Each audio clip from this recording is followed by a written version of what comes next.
Hey, everybody. Thanks for joining us. Really appreciate your time today. My name is Anthony Baker. I am a program director for design strategies on the learning experience design team here at Digital Promise. Today, we're going to talk a little bit about the challenge-based learning framework in general. Specifically, we want to dive into the engage phase, which is really the thing that kicks off your work with students.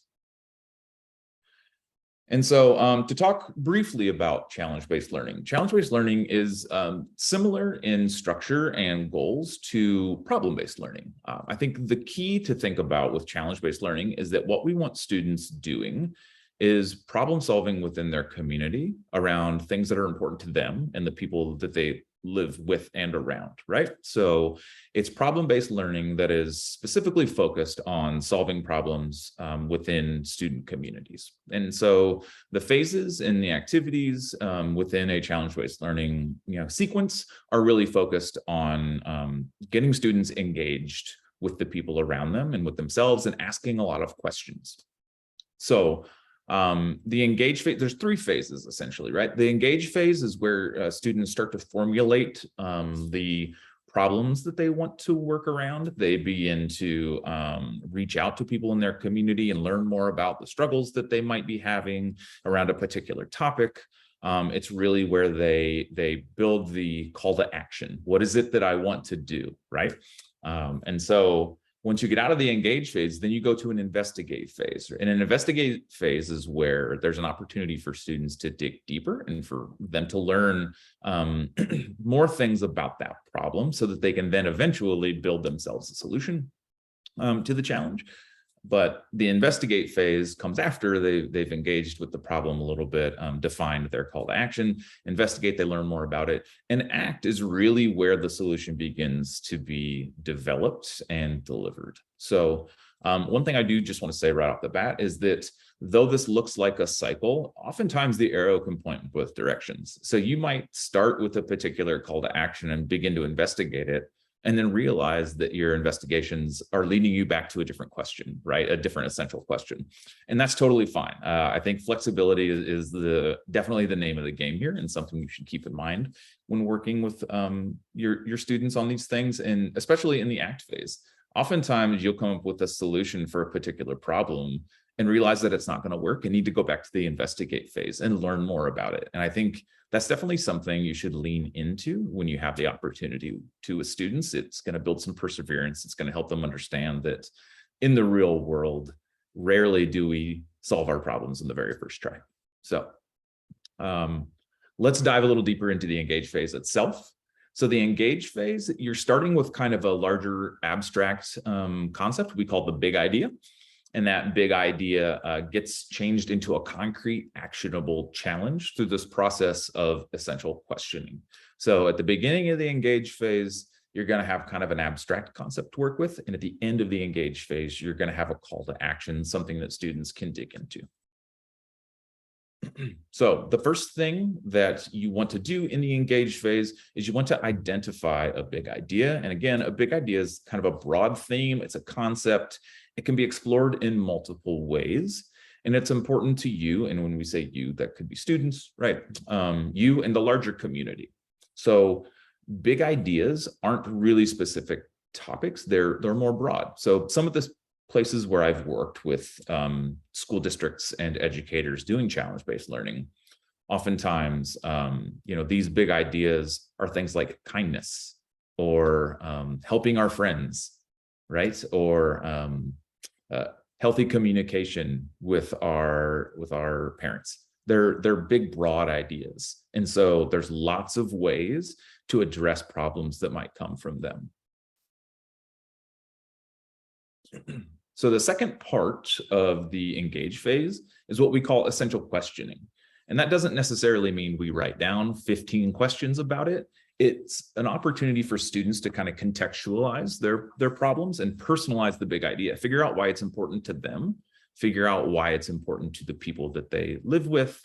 And out of this part of the engage phase, you get a single essential question that should be relevant to the individual and the group at large. So another thing that I want you to kind of think about as you do this process with your students is the concept of consensus building.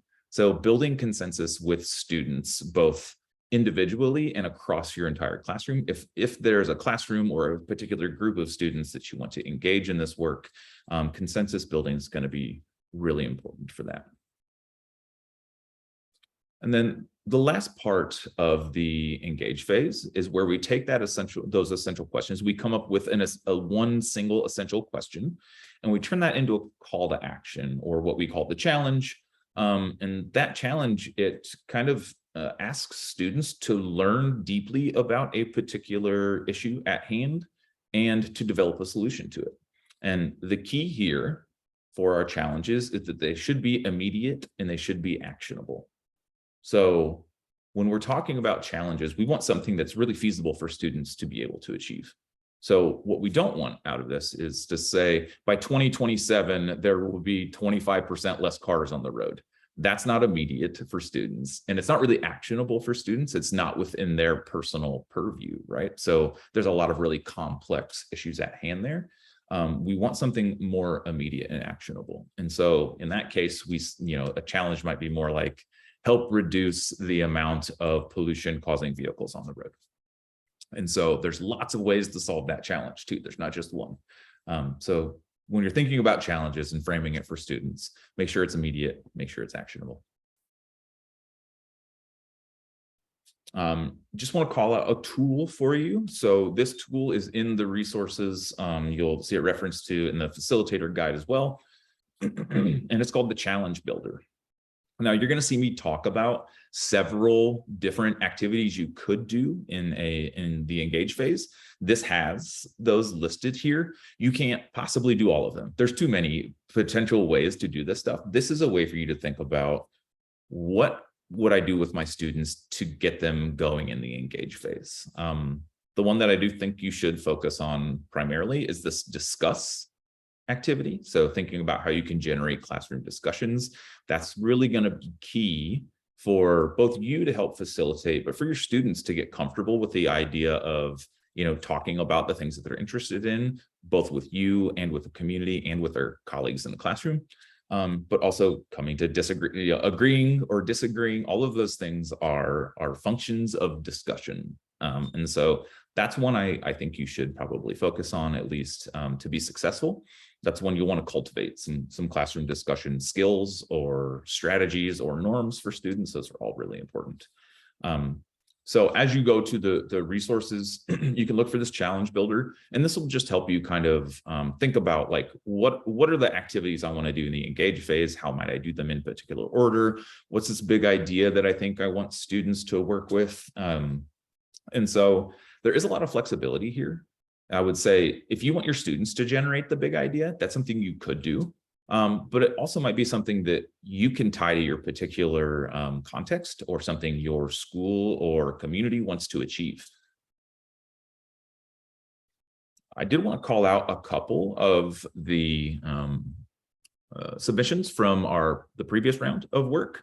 So there are two that I thought were really interesting, and I'll talk a little bit about what each one did. But one of them was about cultural heritage. So that was one big idea. And another big idea was about youth health. And again, you see that these are big, broad concepts. They're not really super specific. There's lots of potential essential questions and challenges within there. And so I wanted to take just a minute and to pull these up so you can see, one, where you might find these things in the gallery to get some ideas, but also just to see what kind of things they were working with. So this comes from a community in Colombia. And so they were really interested in history, the history of their elders. And so if you go to the Ciena Challenge website and you look at the gallery, you can look at this, and you can come down here and look at the project portfolio. You can download that in PDF form. You can also look and see what sustainable development goals they attached their project to, and the essential question and the big idea that they're working with. And so that could be a potential resource for you. The other one I wanted to call out was from a community in Uganda.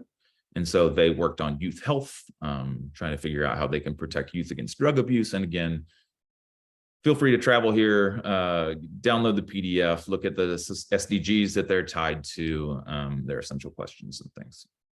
So diving into the gallery there is really interesting. Some of the kids did some amazing things, and I'm excited to see what this year's submissions are as well. So let's look a little more deeply at this project. So retrieving the tales of the Embera Chami. Again, this is a community in Colombia.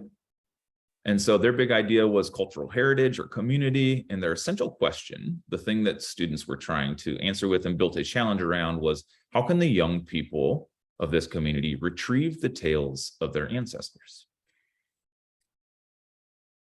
And so there were a couple activities that they engaged in the engage phase that helped them come to a challenge and into that essential question.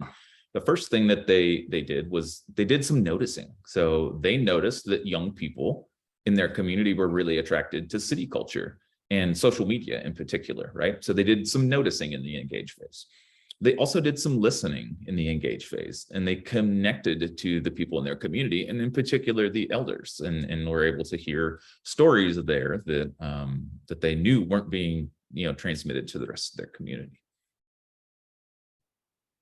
And so if we look at the Uganda community there, that is the Ngora Girls Secondary School. And so their big idea was youth health. And their essential question was, how can we protect our youth against drug abuse? And so they came to this essential question through a couple of activities. One is that discussion aspect. So they were discussing drug use as a larger problem across all of Uganda, and then contextualizing it through a noticing activity in their own community, noticing that students were smoking cigarettes outside of schools and things like that. There's a nice little video here that I will just play a brief clip of so you can kind of see what the students were up to.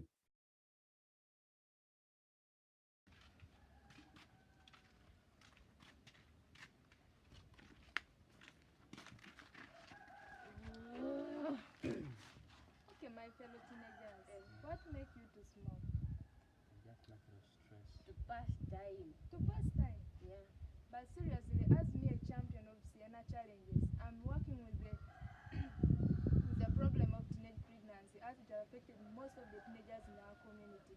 The effect which you are going to face, you as the victims of drug abuse, is that you are going to face the problem of brain damage, and also lung cancer you are going to get. But I want to advise you. I'll stop it there, but suffice to say, this is a conversation between this. They're kind of acting out an activity, right? But they're really reinforcing like the discussion aspect and what they've seen in their community. And I thought this was a nice little touch. So this is the way that they decided to engage with this idea of youth health. Okay, so I wanted to spend a little bit of time talking about what are like 5 different potential activities that you could engage in during the engage phase so that you and your students can build some essential questions. All of these activities should lead to questions, right? That you can then build consensus around and build that one essential question for your classroom and your challenge around. So the first one is discuss. I've kind of talked about this one already at length, really, but you want to talk about whatever the big idea is with your students. And the second part's important. You want to figure out what do they already know about it, right? So some of the strategies you can use here are to introduce sustainable development goals or whatever big idea that maybe you want to work on. You can engage them in discussions that trigger their thinking. You can help them connect their personal whys to a bigger idea that you bring to the community. So noticing activities. This is an opportunity where you let students go out and really observe their community, right? So how do they connect their personal beliefs to the larger social and political systems that they live within? So you might ask them to go out and do some documentation. Where do you notice the big idea within your community? They might think about their relationship to the larger idea. They might try to notice at different scales, right? So we talked about, the pollution example earlier. We might, kids might talk about their local street, right, in front of their school, and they see lots of cars, diesel trucks or something like that. But you might ask them to observe it at scale and say like, okay, well, think about the entirety of our city or our country, right? How many diesel trucks are there? Think about some scale in that way. So do some noticing. Empathizing. So this is a very design-centric skill where you actually put yourself in the place of other people, right? So you talk with community members, you learn about their experiences with the big idea. And so this might be interviews, this might be really just spending time thinking about putting yourself in other people's shoes, and then think about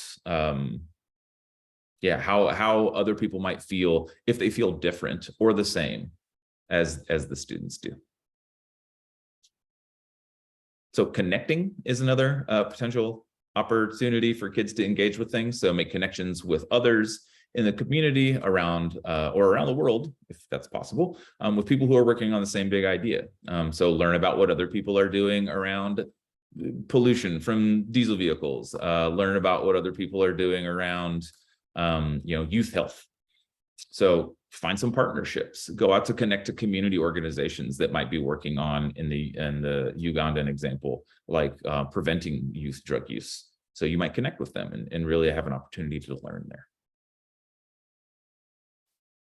And then we get to define. So defining is when students are thinking about what are the big parts and what are all the factors that are influencing this big idea, right? So take the big idea like youth drug abuse and break it down into smaller parts, right?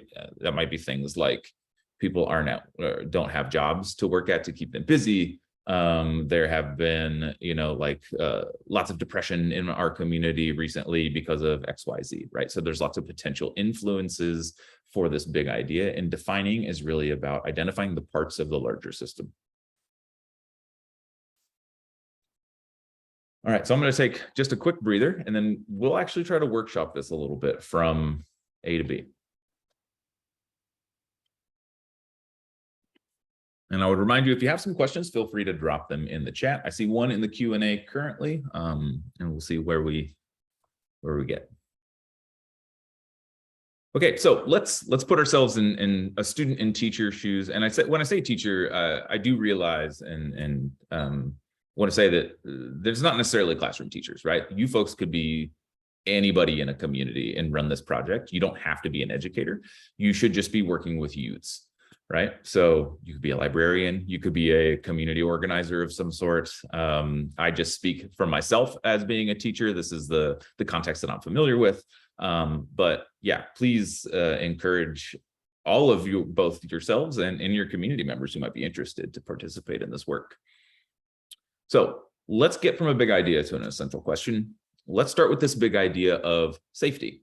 That's a big, broad idea. Safety comes in lots of different forms. It means different things to different people. This is intentionally broad so that everybody can have some potential connection to it. So what if I was running this challenge? What might I do to get kids engaged with the idea of safety? I think the first thing that I would do is I would discuss them with it, right? Or discuss it with them. I would get them all together and have them think, pair, and share about their conceptions of what safety is. Help us define it. What does safety mean, right? So work with them in a workshop style to really define and think about safety in all of its parts. We could have them, and I would highly suggest this, have students connect to people in the community. So check in with friends, family members, guardians, people in their school or in their community about their conceptions of safety. What's important to them? What does it mean to them? And so if I'm running these activities, right, let's say I spend a day or two discussing, the concept of safety with my students, and then I give them a few days to go out into the community. They're interviewing the lady who serves them lunch at school. They interviewed the librarian at their local library. They talked to the person who runs the grocery store down the street.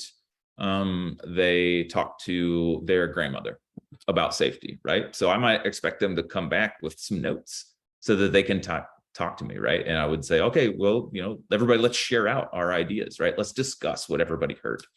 And so we're likely to hear back a little bit different stuff from everybody. And I do want to call back to what I said earlier, which is that this is really a consensus building process. So you want all your participating students to have the opportunity to share their thinking. really, and then build consensus and classroom kind of emphasis around a particular problem or problem to be solved, essential question.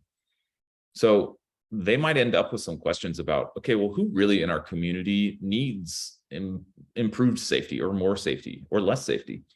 What does it mean to be safe? So these are essential questions, right? What safety issues are pressing in my particular community? Whose job is it to keep people safe? Who makes the decisions about safety? These are all questions I would expect students to come back to me with and that we could wrestle with and discuss together. And so when they go out into the community and talk to people, they could potentially learn some things. And so here's some speculation. Let's say that when they go out into the world, they realize that parents and guardians, they in particular don't feel bad. They feel good about the safety of their students. So they're not worried about safety, you know, not worried about people driving too fast. They're not worried about like natural disasters. They feel pretty good about their student safety. They might find out that schools have, so maybe they talk to the principal or the headmaster of a school, right? And what they might find out is that, oh, there's a whole bunch of safety regulations at a school that I, as a student, I didn't even know about, right? Because that's not the things I think about on a daily basis when I'm at school. But if there's a fire, my teacher and my, you know, the people who run the school know how to get me to safety. They have a plan in place for that. So that's a learning for a student. But maybe they also find out this, that one of the most common ambulance calls, let's say they go to the local police officers or the ambulance service, and they find out that one of the most common ambulance calls is actually slips and falls for the elderly people in their community, because they tend to live alone. When they slip and fall, they call ambulances, and that's a common safety issue. And so that's the kind of thing that you want to key in on. So this can be where we get to that essential question. There is a common thread of safety that people can build around here. And so that's what you want to draw out of your students and what you want to seize on to help build consensus around. And so when you get to that essential question, you need to do more discussion with your students in more consensus buildings. So you want to look back at all of the things you've learned, all the things that the students think are really, really important, and help them craft this question. So from our example, the kind of essential question we might end up with is, how can we make it safer for senior citizens to live at home? So notice that the thing that we learned was that it is slips and falls for seniors that are a common safety issue in my community. So the essential question is what is going to be turned into a call to action. So we might wonder collectively as a group of students and the people leading them through this process, how can we make it safer? How can we address that problem that we see in our particular community? How can we make it safer for them to live at home? And so once we have that essential question and we've wrestled with it and we've built consensus and we're all feeling good about the opportunity to move forward on that, we have to turn it into a call to action. But the thing about the call to action, and I want to just say again here, is that there really should be multiple potential solutions. At this point in the process, you should not have a solution in mind already, right? There should be multiple potential avenues for students to explore and realize they're fruitful or that they're not fruitful and they need to backtrack and learn some other stuff. You want your call to action to be intentionally complex so that students can find their way through the process. And so if our essential question is, how can we make it safer for senior citizens to live alone? Here are some potential challenges, some calls to action that you could share with your students, that you could craft together. One could be assist seniors in managing the most common dangers in their home. So there's lots of ways to solve that problem, which is great. So students can go investigate ways to solve that problem. Reduce the causes of injury to senior citizens. Also very high level and complex. There's lots of ways to solve that. Another example might be increase successful independent living for seniors. If you recall, these need to be immediate and they need to be actionable, right? And so these in particular are immediate. These are things that students can accomplish and they're actionable. They are things that are within their purview, within their skill set to go solve in the world. So you could pick one challenge. You could pick multiple. There could be multiple challenges within your little group of students doing this work. And so I would say leave it open for them. If you have a nucleus of students who are really interested in one particular thing, let them go forward with that. But if you've got a couple who want to do this other thing, let them move forward with that one as well. They're all driving towards improved safety in the community. And so that can be a good thing for them as well. And so just as an example, there are lots of ways to solve those challenges. Students could eventually, right? Not immediately, but eventually, after they've gone through the investigate phase, design a home audit system that seniors can use. It's like a checklist to evaluate how safe their home is. That's one potential output of this challenge. They could work with the local housing authority, the people who help house senior citizens in their community, to help design them safer floor plans that have less stairs in them, right? If slips and falls are an issue. So that's another potential solution to this challenge. And then maybe you create a buddy system for seniors, right, to reach out to when they are in need. That's a potential solution. And there's any number of other solutions that students could potentially come up with. This is all just to kind of illustrate that the call to action that you give them should be broad enough that it gives students an opportunity to learn a lot in the process of solving it, and that there's not one clear pathway that you've stuck them on where they have to just solve this problem in the way that you have already predetermined it should be solved. So this is where student agency kind of comes into place, and where you can get some really interesting and authentic learning happening with your students. One final reminder here, none of these solutions for your students should be the thing that they're doing right now. Like, they should not be top of mind thinking about, oh, I'm going to build a floor plan for seniors when they get to this point.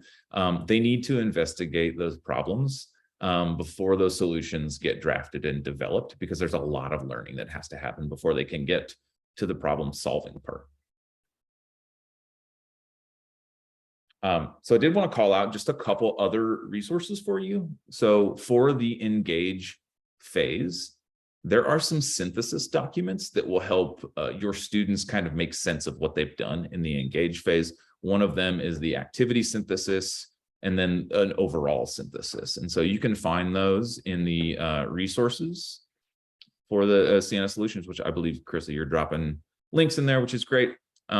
The other thing I did want to say, these resources are translated, so you have an opportunity to look at them in multiple languages. So the engage, let's look at the activity synthesis. So this document just has students kind of documenting what did they do along the way. So as you have them doing discussions, or going to do interviews in their community, or talking to the local housing authority, this is a place where they can document what they've done and then reflect on it. And so this then does the same thing for the whole engage phase. So it's another way for students to document their learning along the way, and for you to kind of keep track of what they're up to. If you want to evaluate any of that, you can do it with these documents. So just wanted to call out those resources for you. You'll see that if you come to the other webinars that we'll host, there are additional resources for all of the phases that are similar to this, that really scaffold both your work and the student work as they go through the CBL process.